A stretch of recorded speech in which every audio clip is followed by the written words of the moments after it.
तो welcome to my YouTube channel technical Mukesh राइटेक। तो आज का जो है महाजनपद काल जनरल नॉलेज का ये टॉपिक है भारतीय इतिहास के अंदर। जैसे कि हम कल वीडियो में एक टॉपिक कंप्लीट किए थे, उसका नाम था बौद्ध धर्म व जैन धर्म। तो इसका नेक्स्ट टॉपिक है चौथा कि महाजनपद काल। ठीक है, भारतीय इतिहास से रिलेटेड है। इससे पहले हम हड़प्पा सभ्यता करवा चुके थे और वैदिक सभ्यता को कंप्लीट करवा चुके हैं, और उसके बाद बौद्ध धर्म और जैन धर्म। ठीक है, यानी कि दोनों चीज़ें हमने ये कंप्लीट करवा दी हैं। अब आगे चलते हैं महाजनपद काल। तो यहाँ पर महाजनपद काल से रिलेटेड जो भी क्वेश्चन है वो आपको यहाँ पर पूरे के पूरे देखने को मिल जाएंगे। ठीक है, जो इम्पोर्टेंट क्वेश्चन है वही मैं कराता हूँ, बाद बाकी नहीं कराता हूँ। ठीक है, तो चलिए स्टार्ट करते हैं। अगर आपने चैनल को सब्सक्राइब नहीं किया है तो चैनल को जरूर सब्सक्राइब कर लें और वीडियो को लाइक कर लें। तो सबसे पहले देखेंगे पाली ग्रंथों में गांव के मुखिया को क्या कहा गया। भोजक, ग्राम भोजक। उज्जैन का प्राचीन नाम था अवंतिका। नंद वंश का संस्थापक कौन था। महापद्म नंद। प्राचीन भारत में पहला विदेशी आक्रमण किनके द्वारा किया गया। तो ईरानियों द्वारा। सिकंदर ने भारत पर कब आक्रमण किया। 326 ईसा पूर्व। तो यहाँ पर देखिए, जैसे कि नीचे क्वेश्चन देखा है भाई, वही मैं क्वेश्चन बोलूँगा जिससे कि आपको उस पर नज़र रखनी है, और जो क्वेश्चन आपको पहले से याद थे वो इसमें आपको टिक कर लेना है कि हमको कौन सा क्वेश्चन याद था, और कमेंट में बता सकते हैं। अगला क्वेश्चन है कि हर्यक वंश के किस शासक को कुड़िक कहा जाता था। अजातशत्रु। किस शासक ने गंगा एवं सोन नदियों के संगम पर पाटलिपुत्र नामक नगर की स्थापना की। उदयन ने। 300 ईसा पूर्व में सिकंदर महान की मृत्यु हुई थी बेबीलोन में। कहाँ पर हुई थी। बेबीलोन। इसके बाद सिकंदर महान, अलेक्जेंडर द ग्रेट एवं पुरुष की सेनाओं ने किस नदी के आमने सामने वाले तटों पर पड़ाव डाला हुआ था। तो झेलम नदी पर। किस प्रकार का मृद भांड पोल्ट्री भारत में द्वितीय नगरीकरण शहरीकरण के प्रारंभ का प्रतीक माना गया। तो इसका आंसर होगा उत्तरी काले पालिशकृत बर्तन। ठीक है, अब है मगध की प्रथम राजधानी कौन सी थी। गिरिब्रज, राजगृह।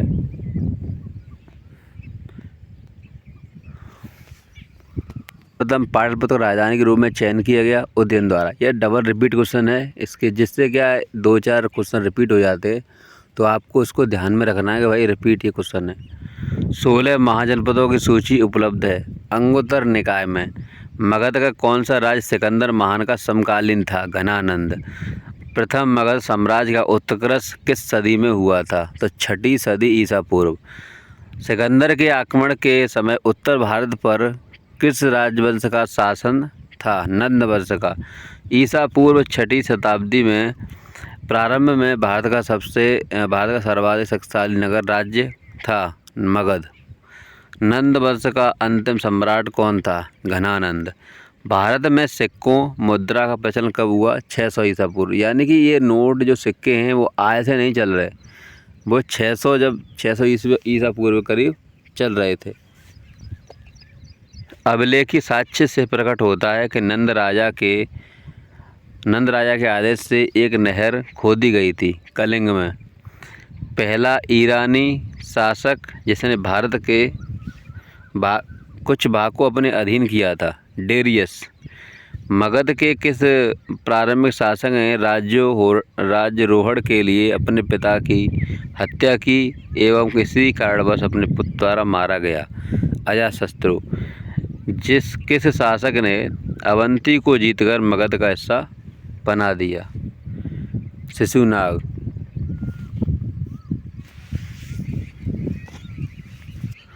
कौन सा बौद्ध ग्रंथ 16 महाजनपदों का उल्लेख करता है। अंगुत्तर निकाय। विश्व का पहला गणतंत्र वैशाली किसके द्वारा स्थापित किया गया। लिच्छवी द्वारा। प्राचीन श्रावस्ती का नगर विन्यास किस आकृति का है। अर्धचंद्राकार। मगध के सबसे प्राचीन वंश के संस्थापक कौन थे। बृहद्रथ। कल ग्रंथों में गांव के मुखिया को क्या कहा गया? भोजक। गृहपति का अर्थ क्या है? धनी व्यक्ति। अब इसमें देखेंगे जैन संगीतियाँ हैं, ठीक है, इसके बारे में हम जानना चाहेंगे। जैसे जैन संगीति तो प्रथम चंद्रगुप्त मौर्य के समय इसका स्थल था पाटलिपुत्र और अध्यक्ष कौन थे? स्थूल भद्र। देखो ऐसा है, नाम थोड़े अलग हैं क्योंकि पहले के नाम जो थे वो कुछ अलग ही रहते थे। द्वितीय है कि 500 ईसा पूर्व ये समय था, स्थल बल्लभी था और इसके जो अध्यक्ष थे वो देवव्रत क्षमा श्रमण थे। अब देखेंगे जैसे ऊपर वाली जैन संगतियाँ थीं, इसके बाद ये बौद्ध संगतियाँ हैं। तो बौद्ध संगति में प्रथम है, समय इसका है 483 ईसा पूर्व। इसके शासक थे अजातशत्रु और स्थान था राजगृह और अध्यक्ष थे महाकश्यप। तो द्वितीय था 383 ईसा पूर्व, कालाशोक और ये स्थान था वैशाली। अध्यक्ष सर्वकामिनी। तृतीय संगति थी कि भाई 251 ईसा पूर्व, अशोक और पाटलिपुत्र मोगल पुत्र। चतुर्थ है कि प्रथम सदी ईसा पूर्व, कनिष्क, कुंडलन और वसुमित्र। ठीक है, इसके बाद चलते हैं आगे। जनपद और राजधानी। तो मगध की जो राजधानी थी वो राजगृह या राजगीर, अंग की राजधानी चंपा आधुनिक भागलपुर, और काशी की वाराणसी या बनारस, और बज्जी की वैशाली विदय मिथिला, और कौशल की श्रावस्ती, और कुरु की इंद्रप्रस्थ। इसके बाद चेदी की शक्तिमती, मल्ल की कुशीनगर एवं पावा, अस्मक की पौधन या पोतन, वत्स की कौशाम्बी कोसम।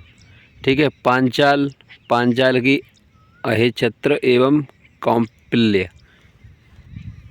इसके बाद है मत्स्य की विराटनगर जयपुर, अवंती की उज्जैनी एवं महेशमती। जैसे कि महेशमती अहमदाबाद में बताते कि महेशमती थी वो, महेशमती साम्राज्य, उसको ध्यान में रखना है कि भाई अवंती जी जो अवंती थी उसमें दिखाया गया है अवंतिका, आपने सुना होगा उसमें अवंतिका। तो इसमें अवंती की जो राजधानी थी वो महेशमती थी, एक बाहुबली मूवी की तरफ से आप देख सकते हैं। और गांधार की तक्षशिला एवं पुष्प कलावती, सूरसेन का मथुरा, कंबोज का राजपुर। तो इस प्रकार से ये महाजनपद काल समाप्त होता है। यहीं पर इतने क्वेश्चन थे इसके, बहुत ही मोस्ट इम्पोर्टेंट क्वेश्चन है ये। तो अगला हमारा टॉपिक रहेगा मौर्य काल, 322 ईसा पूर्व से लेकर 185 ईसा पूर्व। ठीक है, तो इस वीडियो को ज़्यादा से ज़्यादा शेयर करिए। जो भी स्टूडेंट तैयारी कर रहे हैं आरआरबी, एनटीपीसी और भी कोई गवर्नमेंट एग्ज़ाम की, तो वहाँ पर ये शेयर कर सकते हैं जिससे कि ये चीज़ आपको भी समझ में आ सके। तो आशा करता हूँ कि मेरे द्वारा दी गई जानकारी आपको काफ़ी पसंद आई होगी और ये वीडियो काफ़ी अच्छा भी लगा होगा। तो ज़्यादा से ज़्यादा चैनल को सब्सक्राइब करें और ज़्यादा से ज़्यादा इस वीडियो को शेयर करें। थैंक यू सो मच, मिलते हैं नेक्स्ट वीडियो में। तब के लिए जय हिंद, जय Bharat, take care, bye bye.